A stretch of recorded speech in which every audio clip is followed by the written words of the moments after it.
And also monitor the chat, because you will see additional information coming up in the chat with additional links, and that will enrich the content that our speakers will present. So I will start by introducing the agenda of today's meeting. Let me just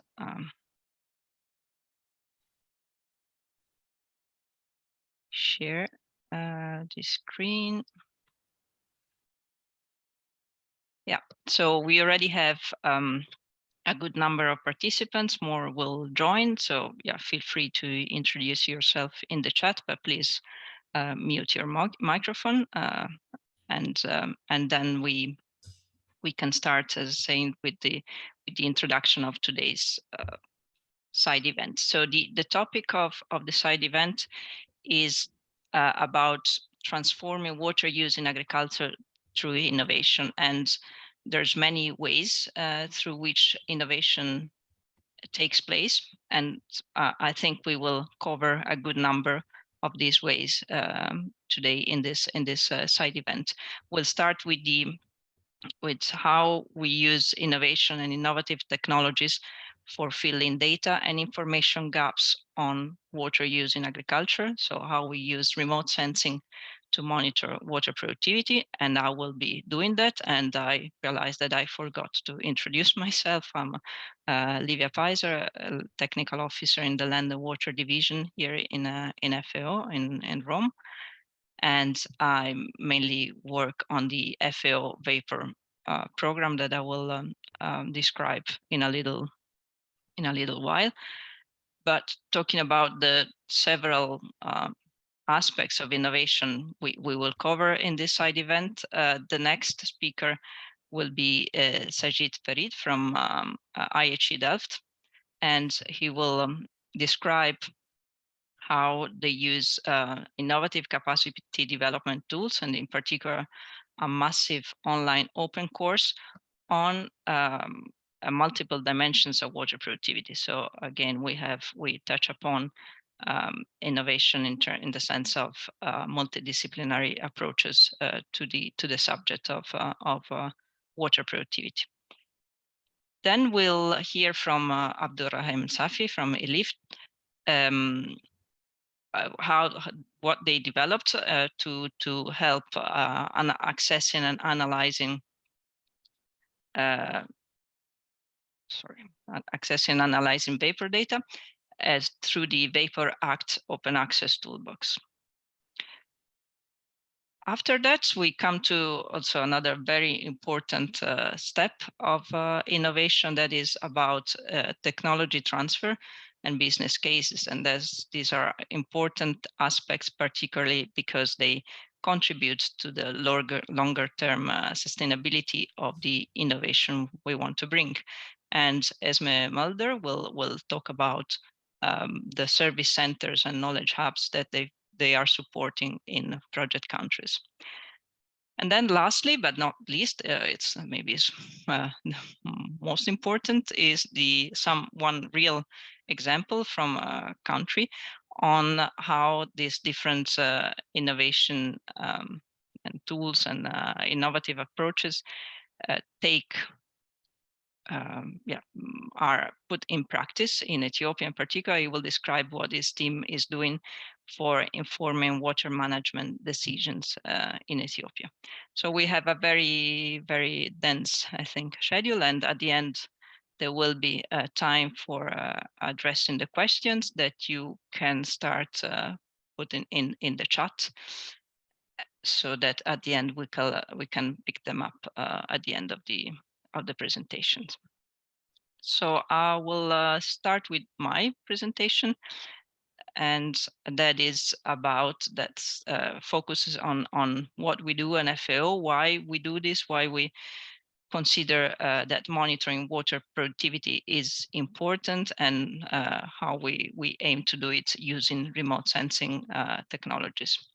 So let's first use some recent figures from FAO reports that describe in few words a situation where hunger is on the rise again since a few years after a more stable phase. Now it's again on the rise, and climate change together with conflict is a major driver in this trend, and that explains why the role of water in agriculture is so important. Water can be a solution in making these farming systems more resilient to climate change.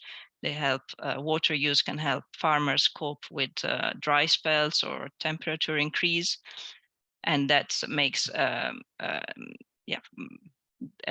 supporting food production more than it is now in a climate fragile context.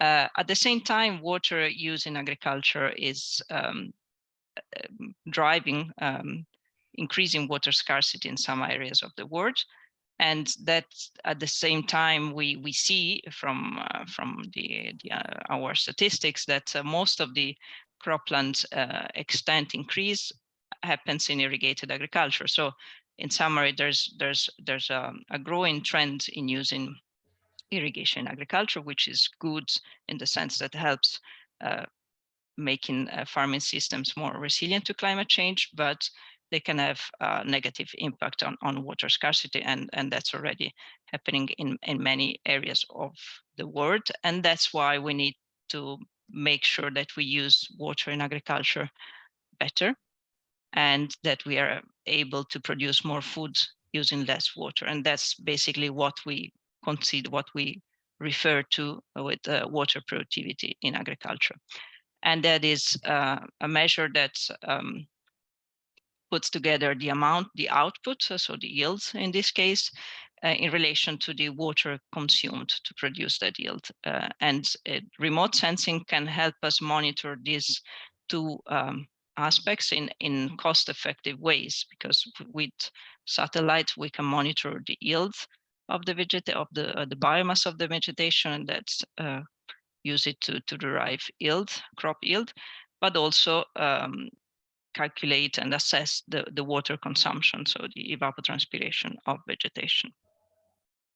And that's what we are doing together with the support of the government of the Netherlands, in collaboration with international partners as IHE Delft and the International Water Management Institute, and also in collaboration with consortia for the data production. We take data from open access satellites and extract data and variables that on biomass, evaporation, transpiration, and other climatic parameters, and convert this into water productivity indicators, but also use this information for other water resources assessment studies, for example, water accounting. We then publish all this in a portal that is hosted on the FAO website, and the portal distributes and provides open access to data in near real time. So every 10 days, there's updated data on starting in 2009 to date on key land and water variables such as biomass development and water consumption, in addition to agroclimatic parameters such as reference evapotranspiration and precipitation.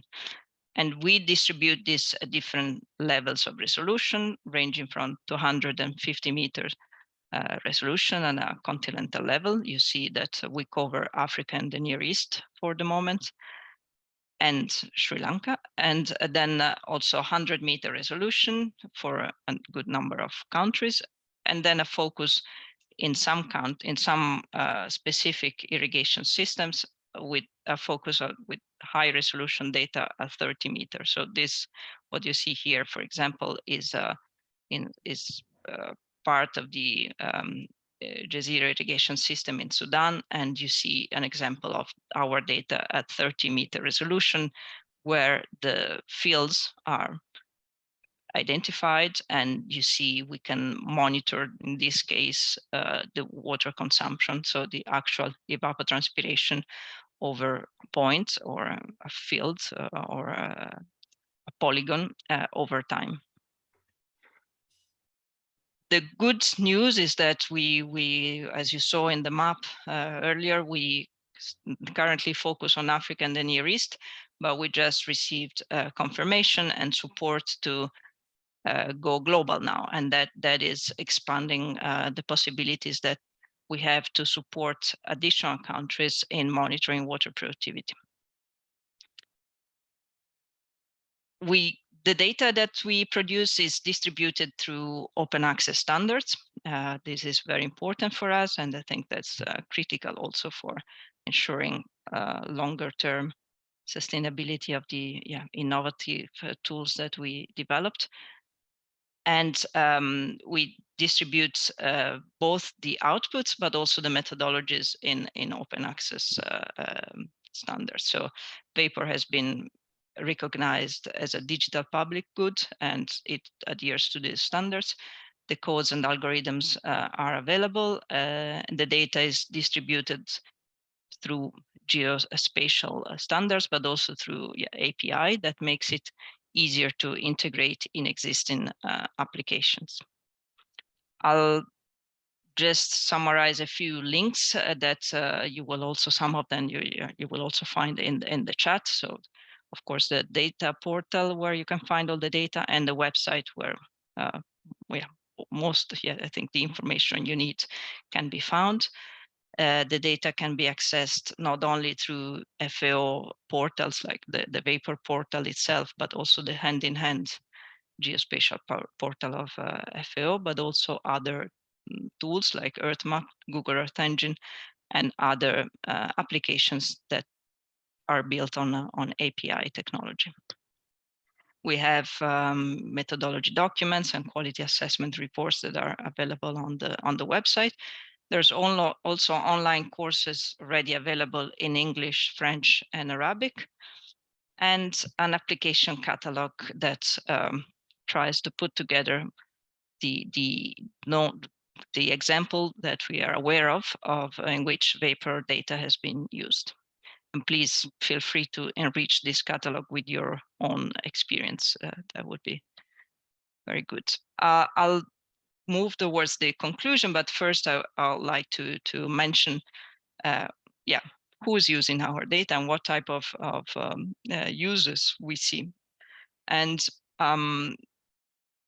we have different types of users, and these types of users and uses correspond often also to different levels of detail of the data that we produce. So we have of course, farmers and end users that can benefit from the data that we distribute through advisory services, for example, and I'll provide a short example on that.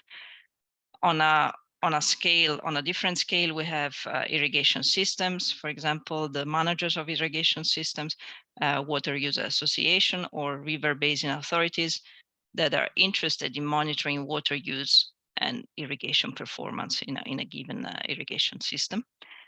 On the other hand, we have up to policymakers that are interested in let's say, using or in the information that is produced through WaPOR data to inform water allocation strategies, for example, and see how they are progressing towards water productivity targets and related SDGs, for example. So I'll just close with a few examples on this type of users. When it comes to farmer advisory services, we have some examples of third parties that have been accessing the data from WaPOR through this API and use them in their smartphone applications that they developed. And these applications normally inform farmers on how much water is required, or how healthy, or let's say what's the seasonal pattern of the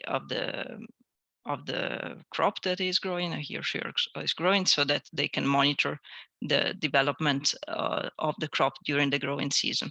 The good thing of these applications is that they can combine different different data sources, primarily, of course, the user input data, but also other sources in addition to WaPOR. And that's, I think, it's a powerful tool. And this type of applications have been developed until now in some countries like Egypt, Lebanon, Tunisia, and others are coming.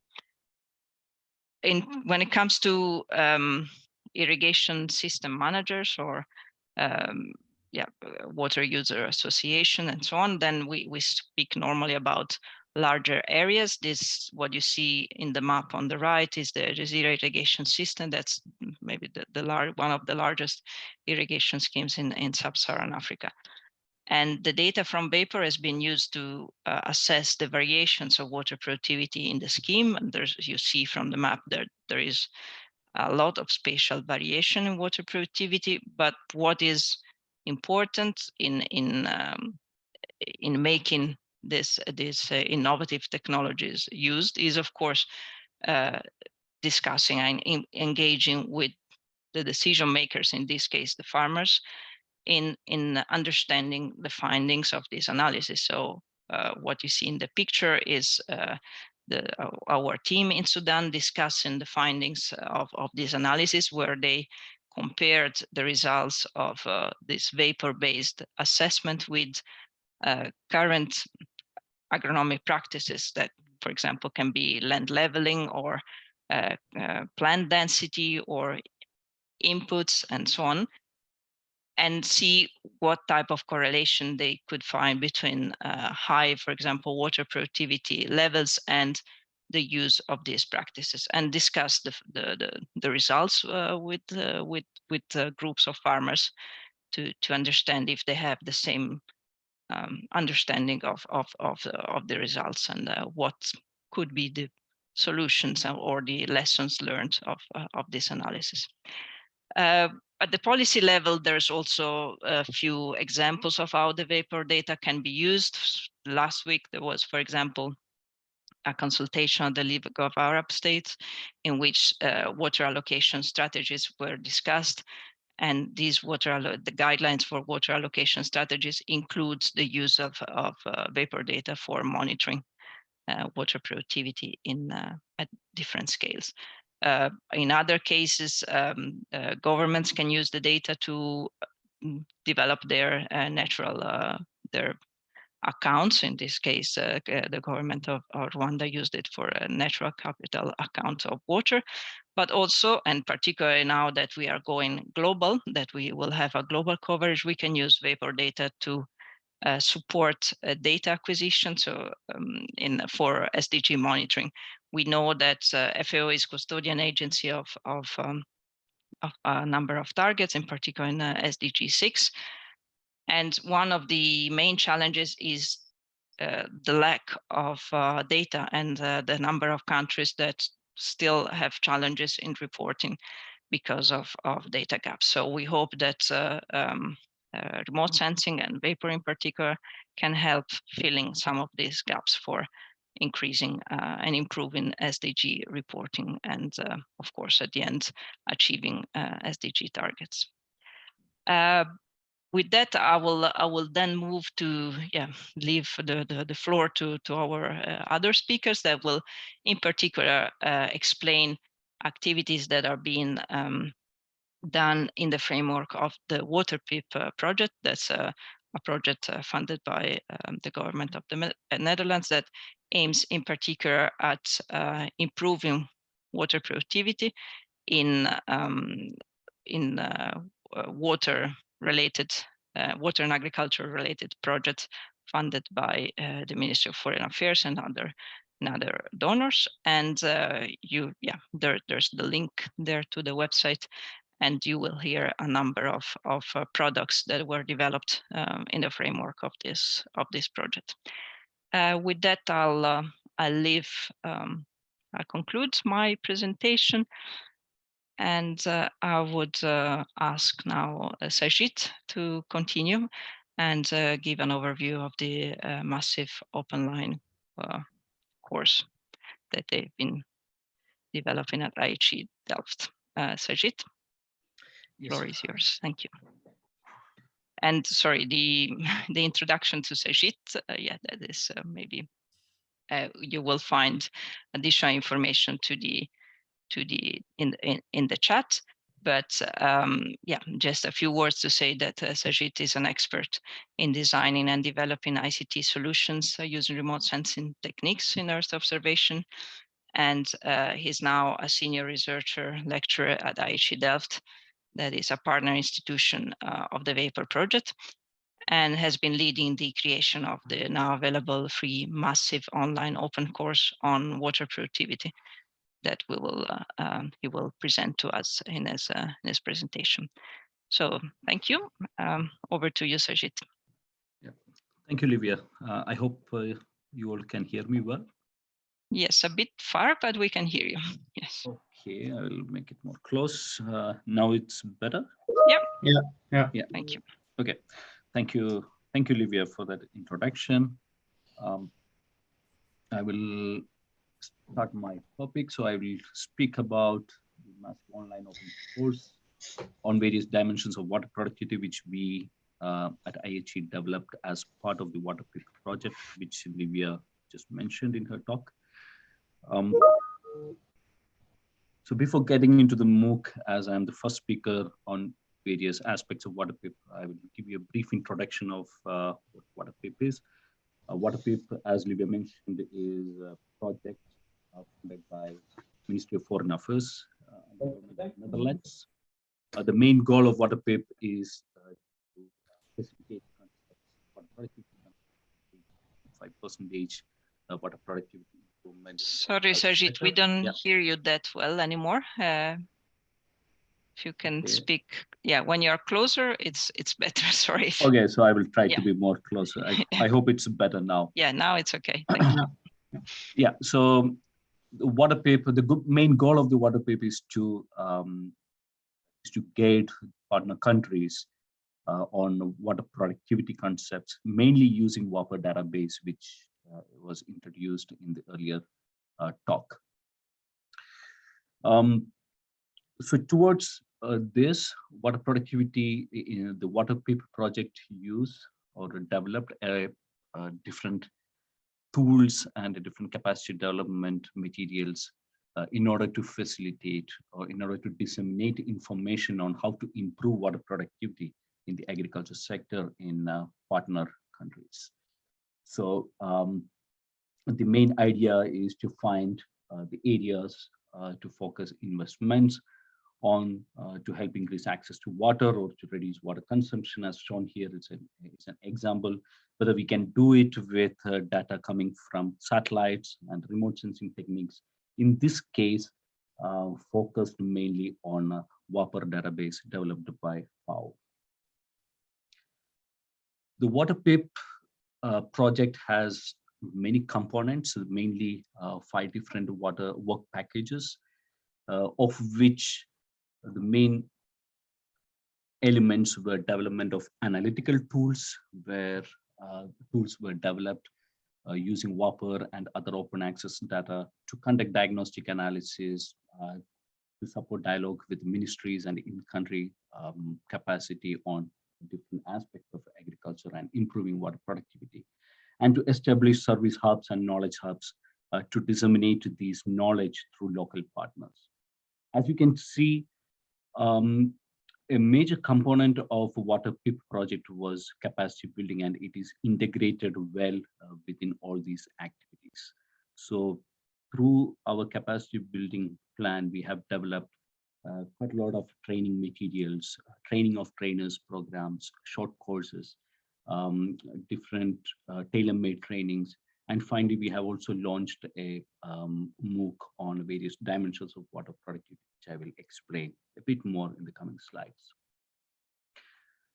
Our main motto while developing a capacity development plan for WaterPIP is to develop the capacity, especially through the training of trainers, through tailor-made trainings for the local partners, which then we will facilitate the uptaking of that training through the experts, through the trained experts um, from these training of trainers, for example, to take up the trainings locally, which will facilitate promoting ideas from students or converting those ideas into business models or into research or for the academic aspect. So this was the impact pathway which we have adapted in our project through these 4 years over 2 phases. We have developed a lot of, or we have conducted a lot of activities supported by our facilitated by mainly by IHE Delft and partners in Netherlands. We have conducted activities or capacity development activities on concept and application of different types of water productivity, raise awareness of different aspects of water productivity. And also a major focus was on using WaPOR data set for field-based or irrigation scheme level-based applications to conduct irrigation performance assessments, for example, to teach or to develop materials on concepts of diagnostic analysis and technical how-to on using WaPOR data to do such analytics. We have also fairly dealt with how to deal with uncertainties coming within WaPOR data or any other database which have been used in this kind of analysis. And we have used quite a lot of feedback coming from our trainings and our analysis conducted in through our local partners to also deal with the uncertainties. There were also materials and trainings on analyzing and interpreting water productivity and provide recommendations, including compendium of solutions. With the ultimate goal to increase uptake of WaPOR data and analysis, especially on conducting water productivity assessments at different scales. Multiple sources are available through webinar series. You can also find videos available in our YouTube channel. And there is a main repository, one window where you can find all the information related to all the materials developed in WaterPIP in this website, in the project website, where you can find all the videos and resources as part of the capacity development activities which we have conducted. Another aspect where we have done quite a lot of trainings, where the training of trainers as part of the knowledge hubs, where we have conducted 3 TOT sessions covering various aspects of spatial analysis using open source tools, giving them a baseline of how to do spatial analysis using open source tools such as QGIS, and then bringing them into WaPOR, introducing WaPOR, and how to conduct water productivity analysis using WaPOR over 2 other sessions. We have done these TOTs for 3 different countries, Egypt, Kenya, and Ethiopia, developing their expertise on doing such water productivity-based analysis. And right now, from last May onwards, those countries, those trained trainers are now conducting local trainings to disseminate further to more participants on these aspects of these topics. Now coming to the Mooc on water productivity. So it was a collaborative effort with the lectures developed by IHE Delft, Wageningen University, ELIF, and Meta. In the Mooc, the idea was to cover various dimensions of water productivity, so not necessarily remote sensing or WaPOR based, but also covering the conceptual framework of water productivity, covering biophysical, economic water productivity, social water productivity, and finally a module on water productivity in practice. So the Mooc is designed in such a way that it has participants need to spend 40 hours to complete this Mooc. It also offers a completion certificate on successfully completing the activities. The structure of this newly launched Mooc is like this. So we have cross-cutting module on what is water productivity, introducing the concept, and we have 3 modules covering the biophysical water productivity, biophysical water productivity and remote sensing, giving a brief on how WaPOR can be used, the conceptual part, but also then giving link to our other materials, which goes deeper into how to use WaPOR for biophysics to assess biophysical water productivity, and another module which covers economic and social water productivity concepts. The Mooc finished by a generic module on water productivity in practice, where we also introduced the newly launched compendium on water productivity, where different interventions are explained, which could be which are possible interventions to improve water productivity in practice in different agriculture. The Mooc is launched on 1st September 2022. It's self-paced, so the Mooc is available now through this web link. I hope this web link and other details are shared in the chat. So please check those the link which is shared for more details on how to register the Mooc. This just to give you an idea about how this Mooc is structured in terms of learning objectives. So each module has its own learning objectives, what will be covered in each module, especially on the concept, the factors affecting different dimensions of water productivity, and giving an idea about how you can assess those dimension of water productivity, maybe using remote sensing or using aquacrop model, and finally to understand the linkages between different types of water productivity in the final module, and finish with the possible interventions to improve water productivity through introducing the compendium. So we already have some stats. So it's already 1.5 months. We have 20 participants. It's going successfully. We already have participants finished the Mooc and received certificates.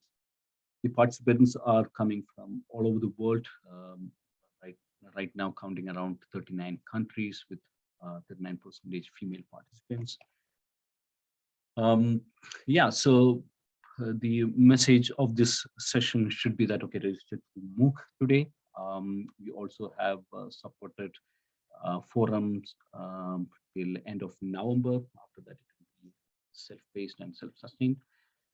So use this link to register to the Mooc, which is freely accessible, and all the data sets which are mentioned in the Mooc are also open access. Thank you. Thank you, Sajid. That was very good. And I think the links were posted in the chat. So please, take a look at it and register to the Mooc, because that is really an interesting learning tool. So the next speaker is Abdurrahim Safi, who will talk about the WaPOR Act tool. Safi has a MSc in water science and engineering from IHE Delft, and he has more than 5 years dedicated experience in improving agricultural water productivity through ground-based and remote sensing methods. At the moment, since 2021, he has been working with ELIF and is involved in developing cutting-edge geo-digital solutions by combining Earth observation data with ground data for irrigation managers, basin managers, and decision makers. And Safi, the floor is yours. Thank you. Thanks, Livia, for introduction. I will share my screen. Do you see my screen? Yes, we see very well. Okay. Okay. I will be talking about our toolbox, which is called WaPOR Act. And this toolbox is used to translate WaPOR geodata into actionable information.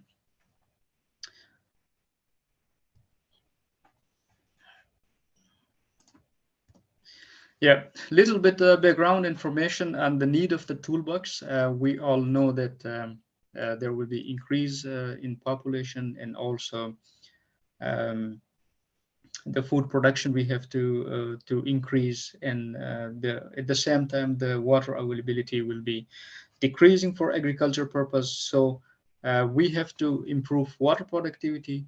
And when we talk about water productivity, we mean water productivity is more crop yield production with less evapotranspiration per unit evapotranspiration. So this is the situation, and we want to make it like this: more food production with less water consumption. And to make a global impact and to realize a bigger change on the global scale, we have to use remote sensing data because it allows a rapid, cost-effective, and easy water productivity analysis, particularly for large-scale continental and country level. So I will not talk about the WaPOR because Livia already introduced it very well. And as we have this WaPOR data on the portal, still we realize that we have to translate this data into information that are actionable. And these actionable information can be derived from the WaPOR data to different toolboxes, and one of them is WaPOR Act. So actually, WaPOR actually does help to acquire WaPOR data through API, and then to translate it to actionable information in form of graphs, maps, and charts for different users like farmers, irrigation and basin managers, agribusinesses, investors, and NGOs.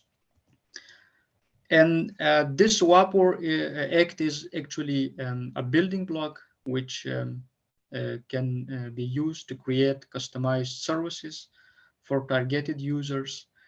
And this one, the WaPOR Act is actually designed for the service development purposes to create information in a more repeatable ways in one go, right from the acquisition of the data to the visualization and display of the data. So WaPOR Act has a lot of applications, and the most famous one is irrigation performance assessment. WaPOR Act assesses performance of irrigators against equity, adequacy, reliability, efficiency, and productivity criteria. This is in the table. We summarize what irrigation performance indicators are there, and what formulas are used, and what is the criteria of this indicator.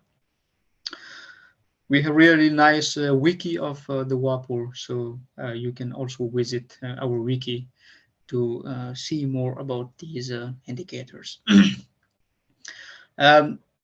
One example of this practical example of the WaPOR Act is our local service centers are using this WaPOR Act to develop services for client, which is Jazeera Irrigation Scheme in Sudan.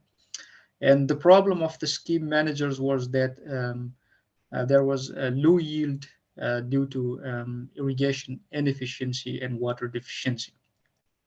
So the service that we are building and we are working on is that we want to assess performance of the irrigation scheme and to target interventions.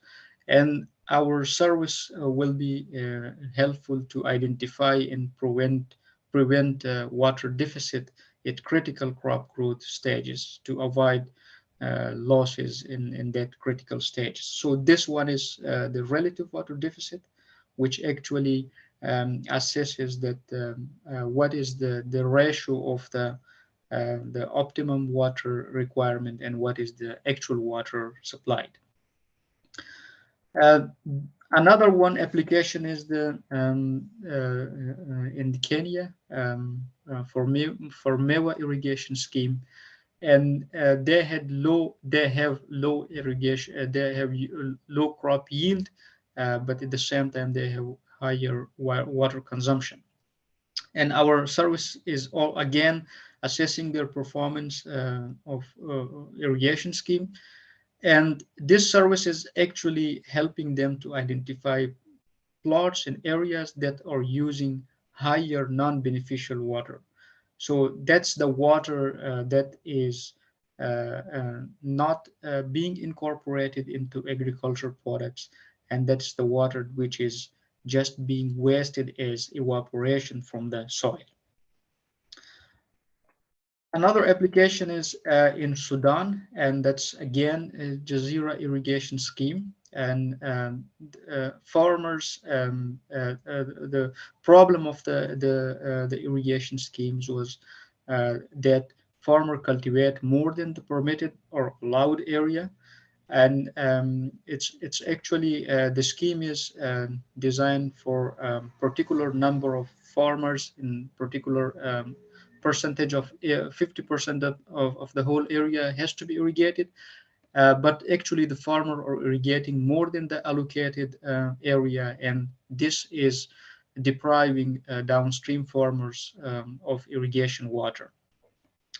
Um, so a little bit information about this scheme is that you see that the yellow one is minor canal, and each minor canal is feeding Abu Ishrins. So these are like a sub distributary of these minor canals. And these Abu Ishrins are running along Nimras. So each box is one Nimra, and the farmer has to cultivate 50% of these minor canal, but you see that more than 50% of the minor canals are irrigated, because each Abu Ishrine is being used for irrigation. The red color is showing biomass standing crop, and you see that in each strip there is a cultivated and standing crop. So this has to be reduced to 50% because the scheme is designed to 50% irrigation. Another one is a longer term performance assessment of the irrigation scheme. And this is actually to help policy in program design. And problem is that we are using water and land resources unsustainably, and that really is a problem in the longer term. So our proposed service is that we can assess yield and water consumption over longer term over a specific area, and this service is actually helping to identify areas in plots that have low water productivity and land productivity. And here you see that the water crop yield and water consumption of the sugarcane crop is changing from year to year. And in 2017, there is a really good crop yield and land productivity, and then it declines again. So we have to find later on that what's the root cause of this declination after 2017 again. I will little bit talk about the format of the output of the WaPOR Act. So WaPOR Act is quite flexible in terms of the output information, and that's actually desired. That's actually helping our users to get the information in the desired way they want. And also it helps that the information can be easily fed to business intelligence tools and other visualizing softwares. So the output formats are HTML, shapefile, raster files, PNGs in Excel spreadsheets. Users can also see these as interactively as HTML. You can see that you can click on each polygon. These are the crops, and it's also users can get specific information and can scroll over their areas can also overlay and underlay other layers like street maps. WaPOR toolbox is available on the information on the water toolbox is available on the WaterPIP website, and also this toolbox is available on the GitHub. Um, uh, until the end of the project, December 2022, we will be supplying more video tutorials for the users to use this WaPOR Egg tool, and also based on the user feedback that our many users are using it in most of the African countries, we are improving the script. So there is more than 500 visitors to the repository up till now, and around 30 downloads. Thanks, Livia. That's Thank you, Safi. That was very informative. And yeah, I will stop sharing. great. And thanks.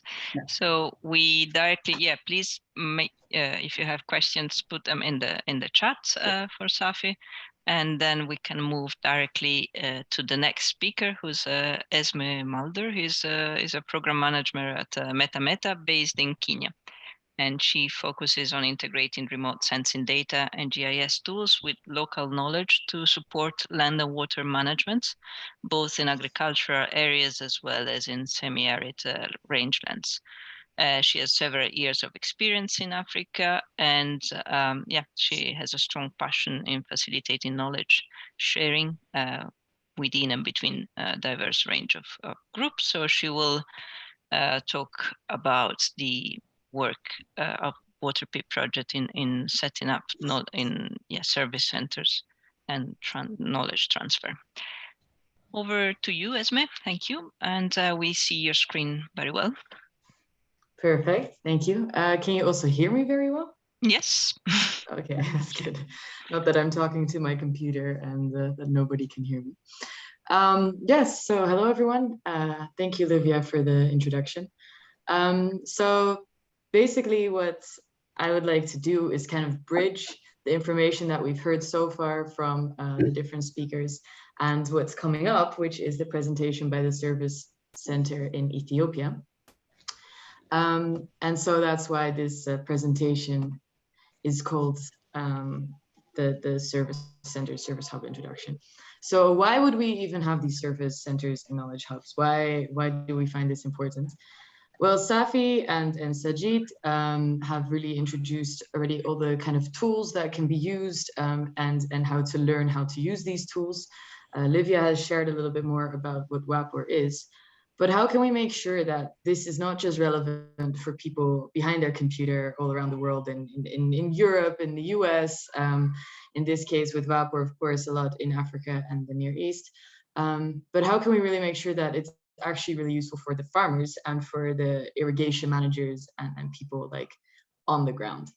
And so that's where these service centers and knowledge hubs come in. And the idea is that they bridge this and that they bring the satellites from WaPOR, etc., down to the earth where the action happens. So part of the service centers and in a way also the knowledge hubs is to really identify what are the needs at operational and managerial level. But also what are the research needs in the different countries. So we can do research from our various institutes, but the research that happens in, for instance, Kenya or in Egypt or in Ethiopia, if it's done by researchers from these areas, then these needs are also more clear. And that's where the knowledge hubs kind of come in from that side. So the big question that we really try to answer is how can WaPOR truly contribute to answer the questions within the agricultural sector, which is facing specific areas around the world. And Sajid already introduced the knowledge hubs and explained about that. So the only part that I really want to share about that is kind of more the separate part of the knowledge hubs versus the service centers, that the knowledge hubs really focus on how the WaPOR data can contribute to the relevant agriculture research in these countries. So that is in Egypt, in Ethiopia, and in Kenya, as you already touched upon. and how applications can be integrated into the university curricula. And that's mainly to assure that this knowledge doesn't just stay within the current practitioners, but also in the future practitioners and the future researchers. The service centers focus more on the practitioners themselves and the operational managers and the farmers and the issues that they are facing. And like, I hope that everybody is on the same page. WaPOR is amazing, but it's not the holy grail, right? Like, there is a lot of data available and there is a lot of possibilities.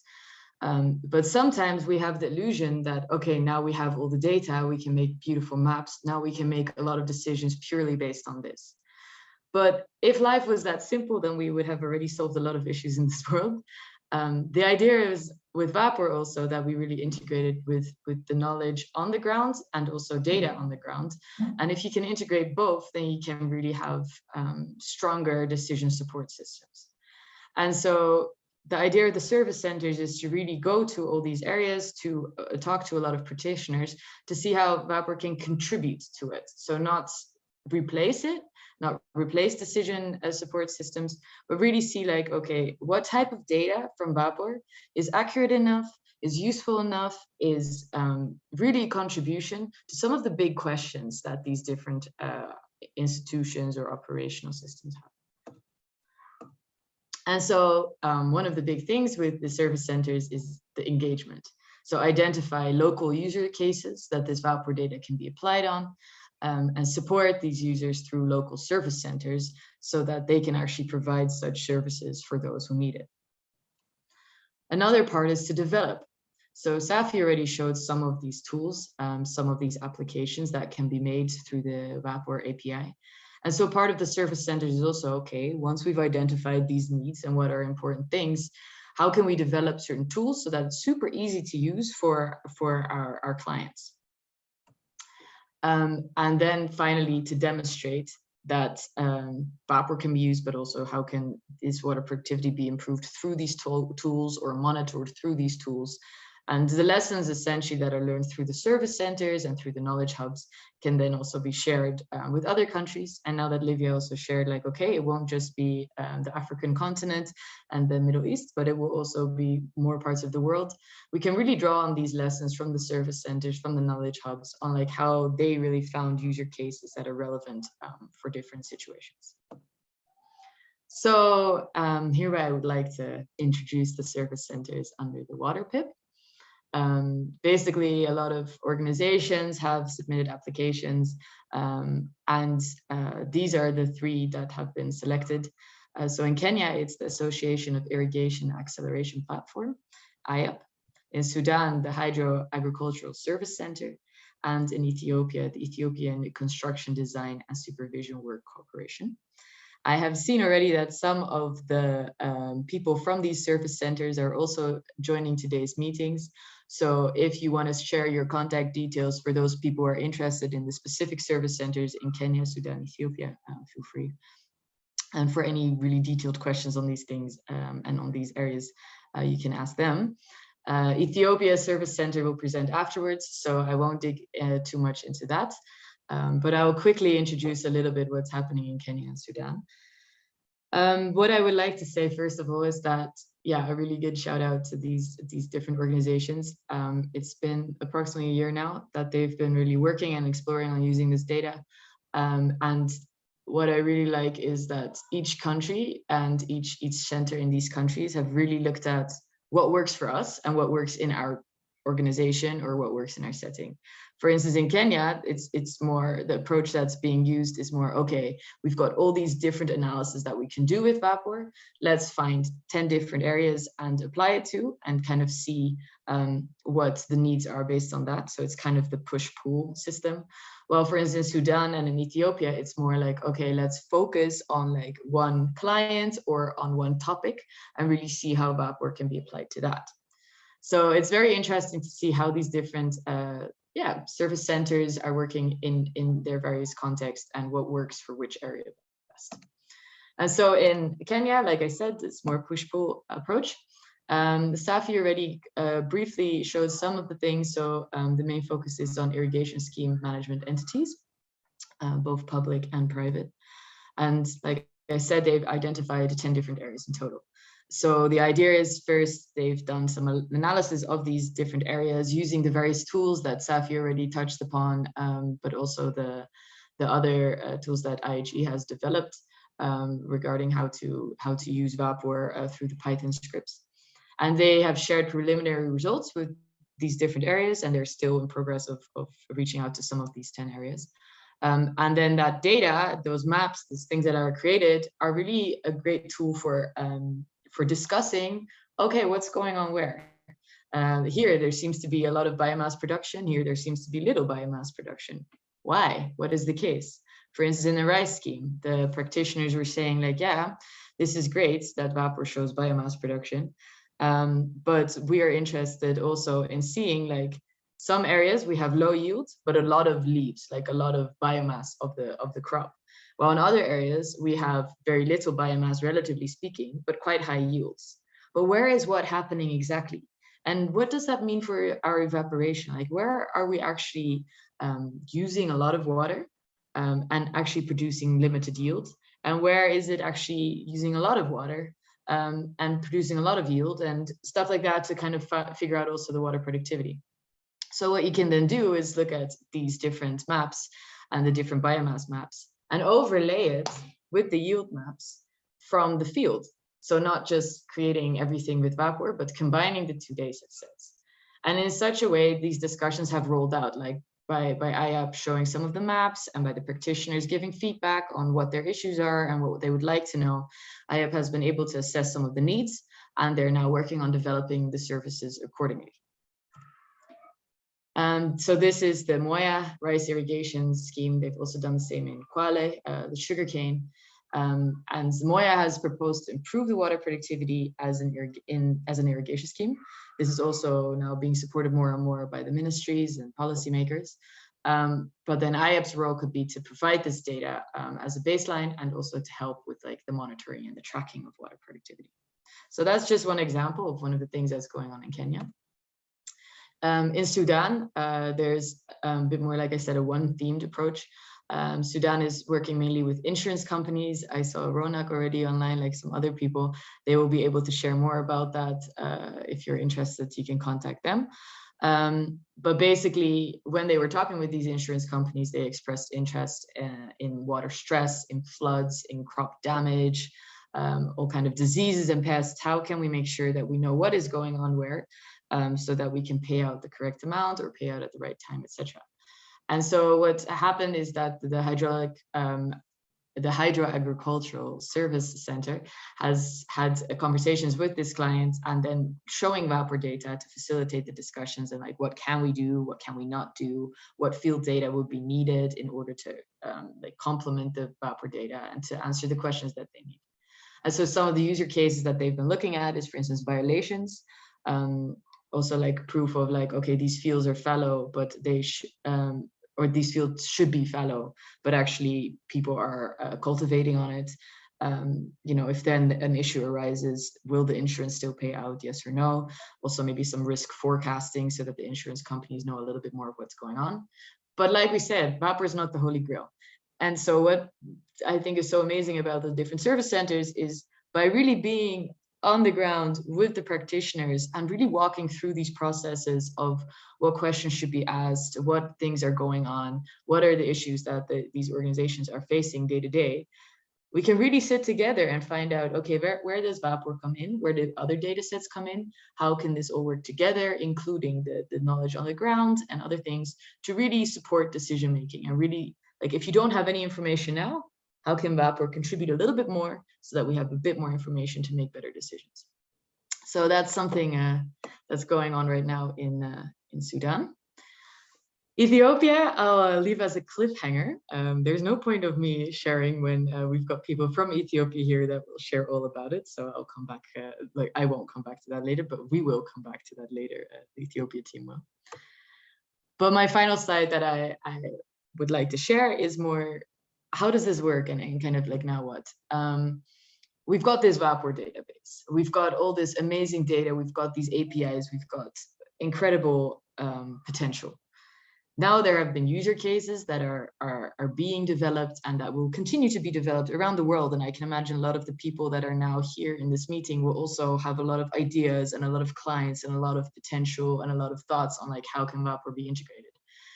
In order to make sure that we can really build something on it, there has to be, of course, a lot of capacity strengthening to make sure people know the ins and outs of WaPOR and the different tools and how to program and stuff like that. And that would lead then to tool development and application development, which is something that Safi already presented on. That's also ongoing stuff that the service centers are working on. But now the essential part, which I think is very special and what we can definitely work on together also, based on all this experience, how can we get more of that feedback on what the service hubs, the knowledge hubs, and all the different practitioners are learning regarding what's possible with WaPOR, what not, what are good user cases, so that this could go back into the feedback loop that the FAO can share this information for other countries to use, but also that ELIF and other partners that are working on improving the WaPOR database can pick this up for next times and like, oh, there's a strong need for this, so that we can kind of get feedback back into the data of the people who use it all the time. So I hope that with that, I can conclude about the service centers and a little bit about the knowledge hubs on sharing and learning together and from each other and through the WaPOR database.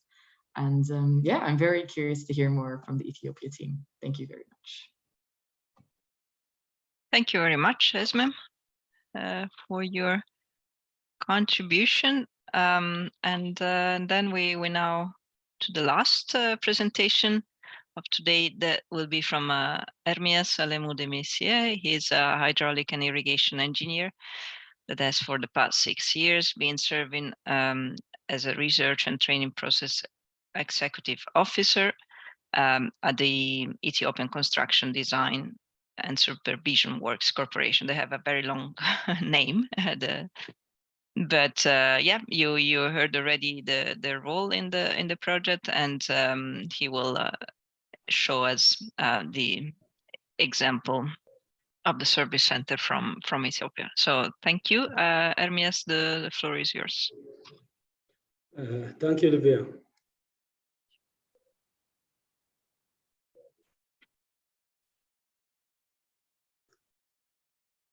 Good afternoon.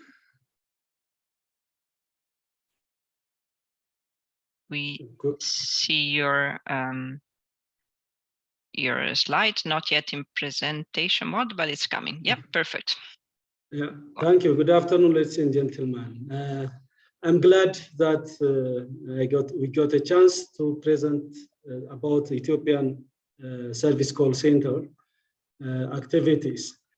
So we are. I will start by telling where we are working.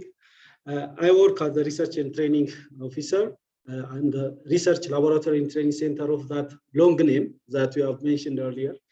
Our institution works in the water and energy sector, building, transport, and other sectors. But we are more famous about dams, irrigation, drainage, and so on. So with this experience, we used to design and supervise a lot of mega projects in Ethiopia.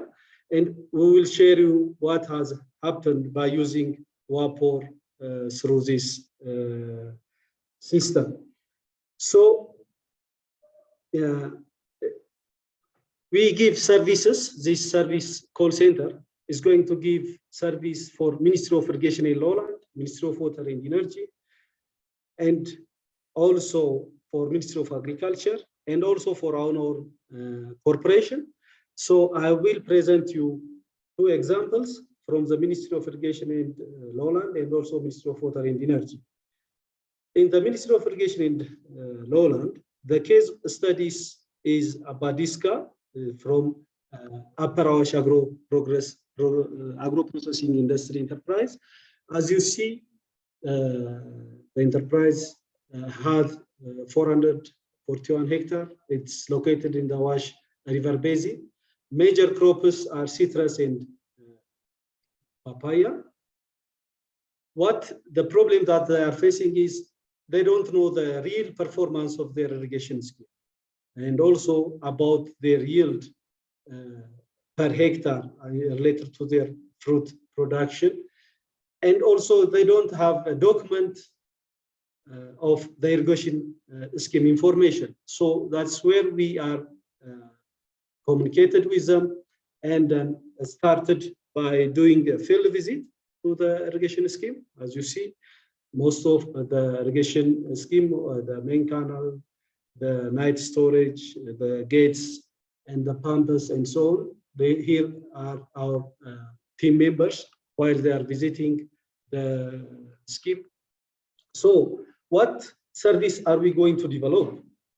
What we are going to develop is related to the irrigation performance assessment in the selected farm plots, somewhere on citrus B8 and also papaya on the block 19. So by comparing, by checking, getting back, thanks to WaPOR, we can go to the extent of 2009. So by comparing, by showing some different years, we just try to compare and show them the performance assessment.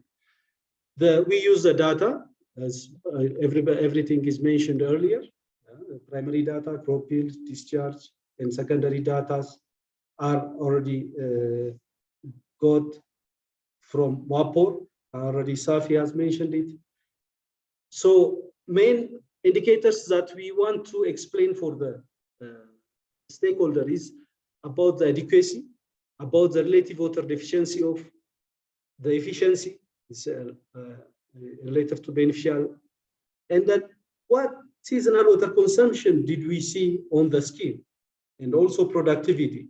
So with this, I think you can see that in different years of relative water deficiency in 2009, 2013, in 2019, the same scheme has shown different spatial variability of water, water deficiency. In 2009, it might be, it might have more water, but in 2013, it doesn't have, it is average one. But in 2019, it is even more deficit. So this kind of analysis can be done with WaPOR. So here we are comparing in two plots, and also actual evapotranspiration. You see here also the same thing. In different years, we see different results. So this is where really the water productivity analysis and others are already on the analysis part or ongoing. But you can see that one scheme, how they are performing in different years through the WaPOR. The other work is related to the Ministry of Water and Energy. Ministry of Water and Energy have hydrology and basin. Within that, they have a surface and groundwater assessment design desk. We took out of the 12 basins, we took Rift Valley Lake for this case. Their responsibility, the basin, the design, the desk had the responsibility of planning, researching, administrating hydrology and basin-wise information. And also they want to develop water source management policies, strategies, and so on for the basin. And also improve towards the use of technology for enhancing water source management. So what we did is just before going that, I want to show the Ministry of Water and Energy has minister, and it has three vice ministers. One of them is leading the water resource development sector, the other water supply and sanitation, and the other is energy. As you have seen it, the irrigation and development and lowlands is led by another department, another ministry. So we are somewhere here where the basin desk is administered. So we are working with them, as I said, and explain their roles. So when we discuss with them, there is no clear and well-organized hydroclimatic information for the basin.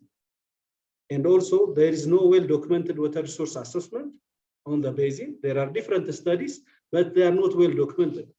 So thus there is inefficient water usage and management. So here is what we try, this service want to try to observe. What we are trying to do is to assess the water budget by using WaPOR. So enhance the decision support process of the stakeholder. What we are going to do is to estimate the water budget for the wet season, to estimate the water budget, the basin and sub-water share level, the dry season, and also do some water budget analysis and validate this by ground truth and assess the relationship between the estimated water budget and the land use land cover type. So that is what we are doing, and also giving or providing training service in the coming months. So for this, from WaPOR, we have accessed this data, precipitation, AET, LU, LC, and from other remote sensing data we have used. What we did first is to briefly describe what WaPOR do for them. So we did that discussion initially in our office, and then also in Rift Valley Lake Basin. So we did that, and we identified their interest and inspired future towards using WaPOR for water resource management, monitoring and planning program. So that is what has been trying to do with them. So we have classified it to short-term and long-term workers. The short-term that we are already done was seasonal water budgeting estimate. From the basin, we selected the Waishala Lake sub-basin, and then we tried to validate also estimated water budget with a ground truth, and then try to examine, to identify the relationship between the water budget and the land use land cover, and also wetland assessment, aerial coverage estimation, and so on, around Zoai, Langano, Abiata, and Shala Lakes, and also related to capacity building on our usage. In the long term, I think there is another initiative about water accounting and water allocation. We want to join that, and then to create climate resilient and other sustainable environment workers with this, and also examine the impact of soil and water conservation practices that has been already practiced.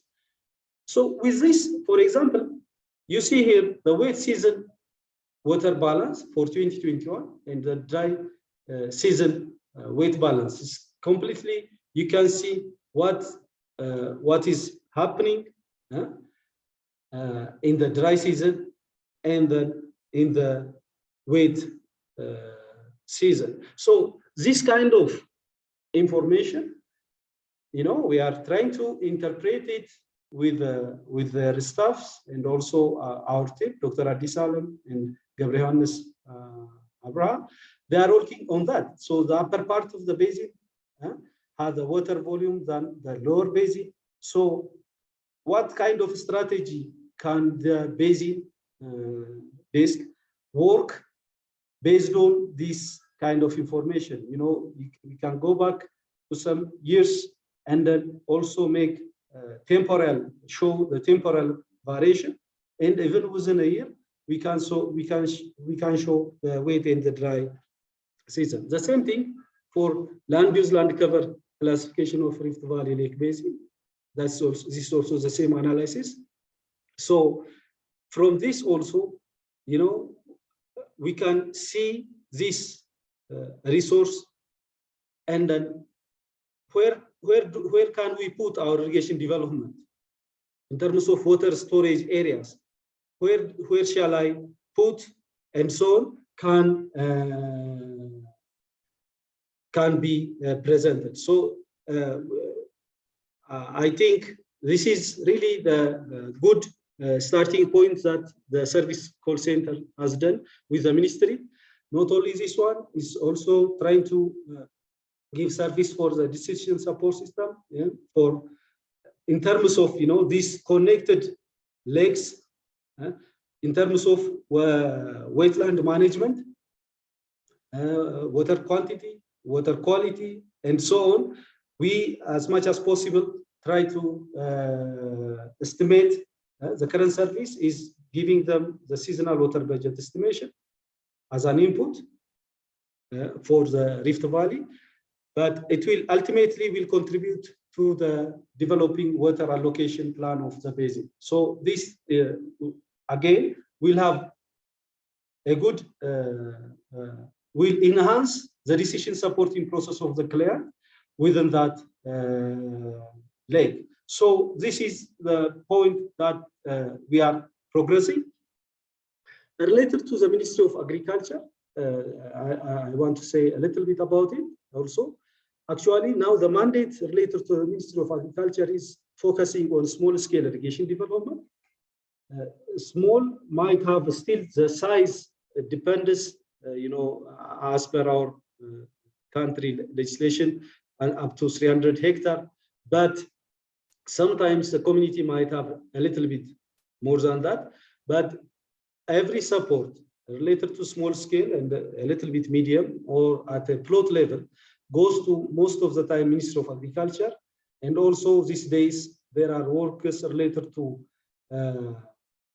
wheat production.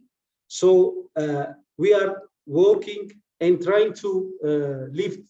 I mean, we already list out the cases related to their interest in terms of irrigation scheme management, in terms of irrigation field water management, in terms of the rain-fed and flood-dependent systems, and so on. We are working on it, and we are taking one case at Hulugara, around Dredoa, but we haven't yet fully finished the analysis. It's just I want to explain what is happening.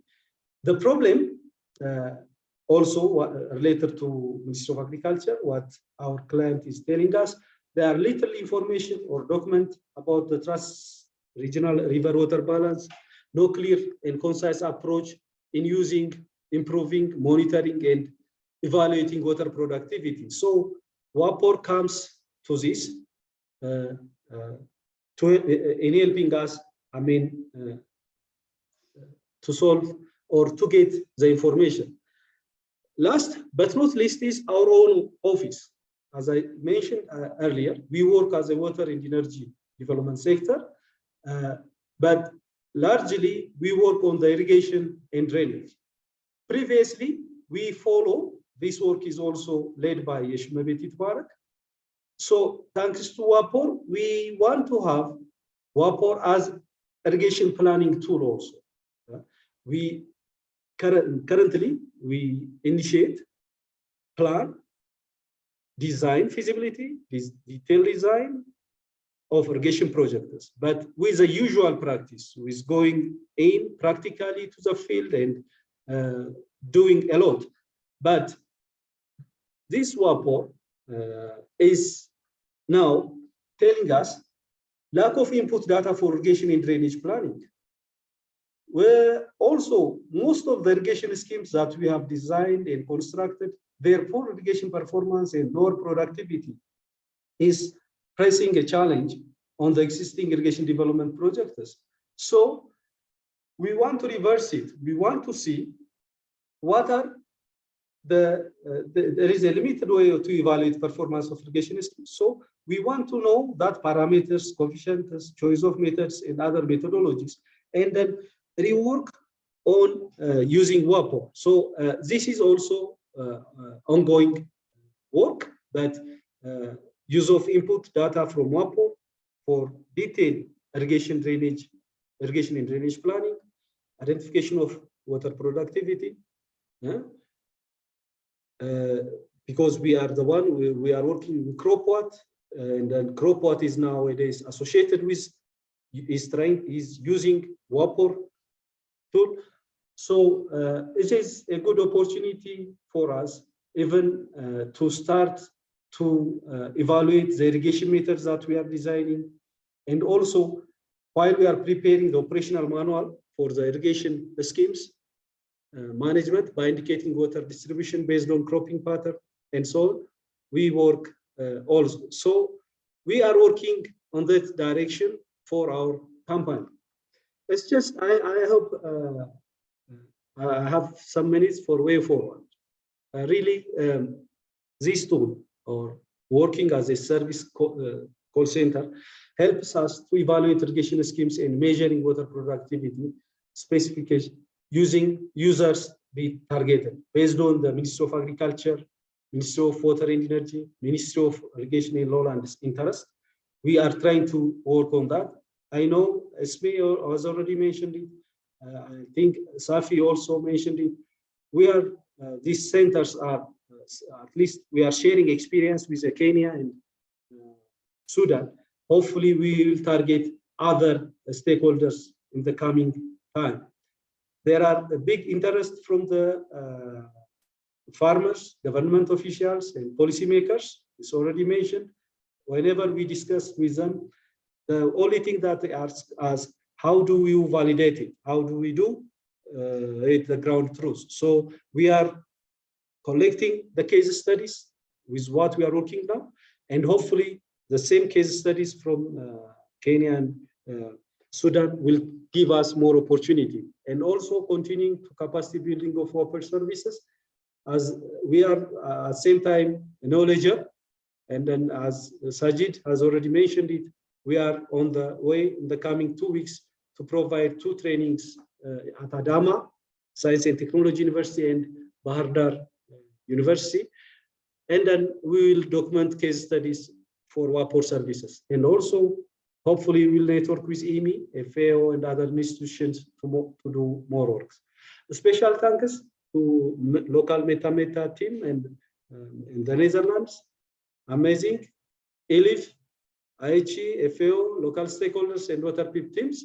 I thank you very much. Here you see some of my staffs who are working on this. I thank you very much.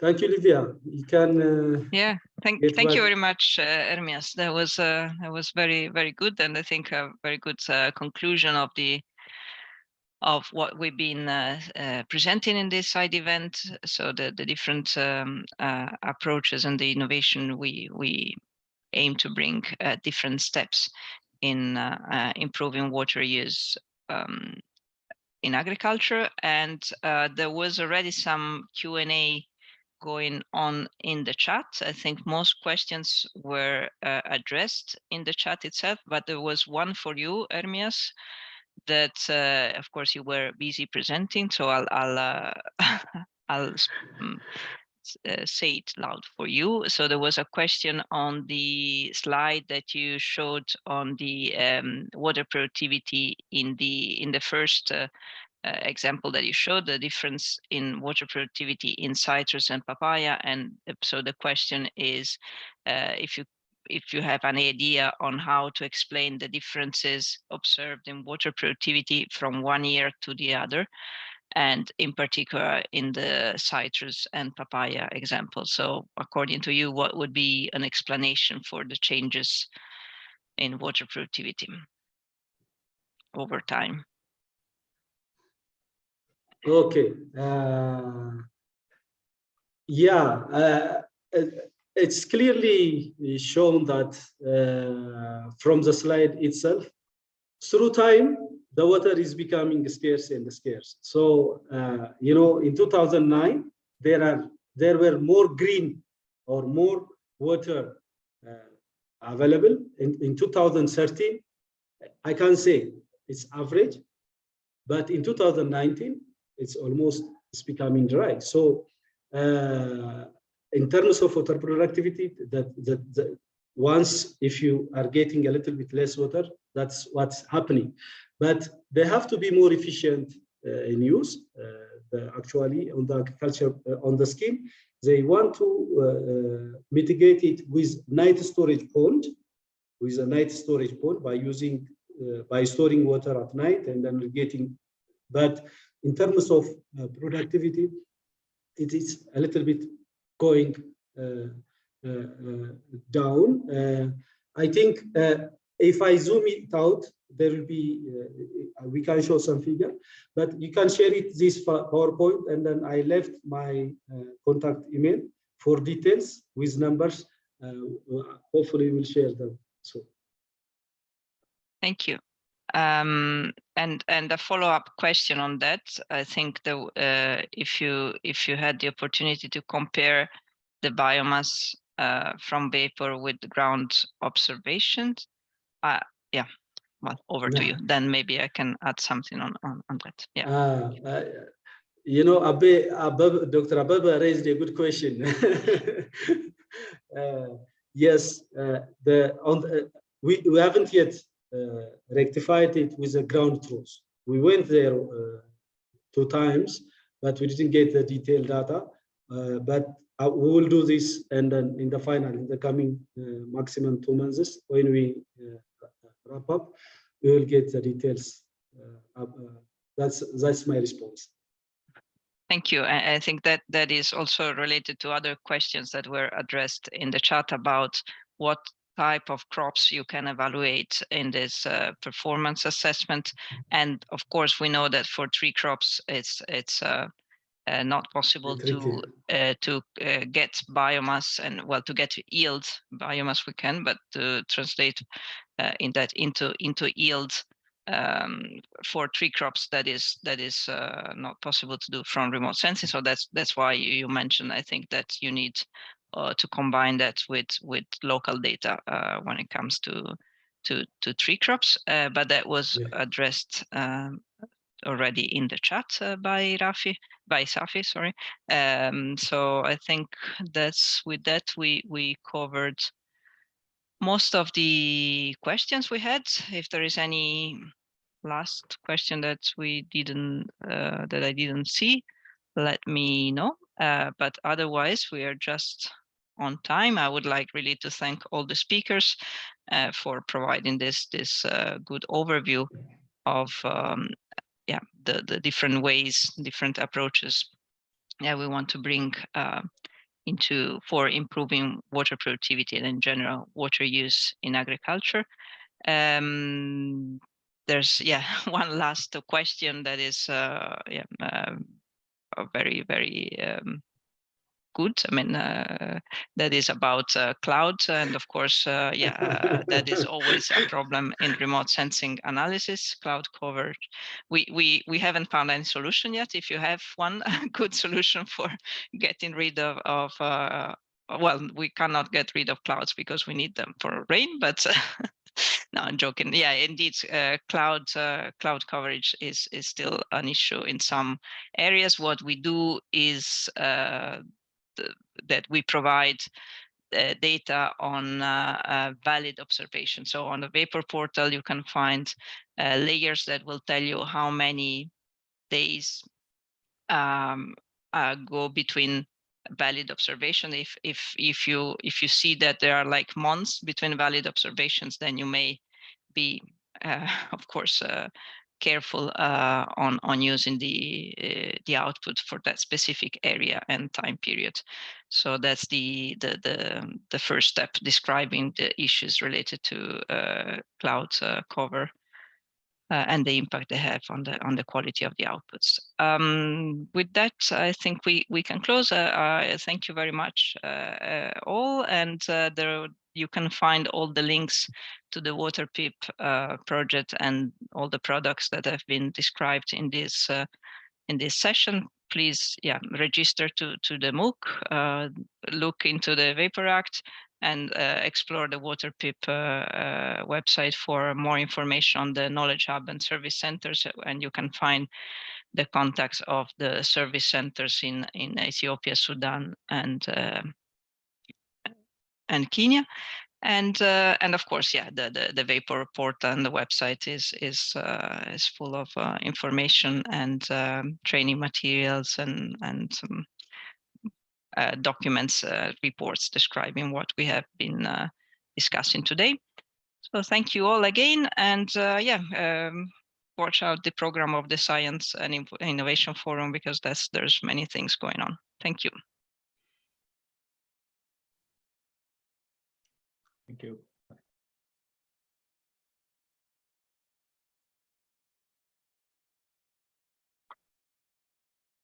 Thank you, Olivia. Thank you, Rafi, Ermias. Minor. Bye. The Bye. network is good. Thank you. It was very good. Thank you. Bye.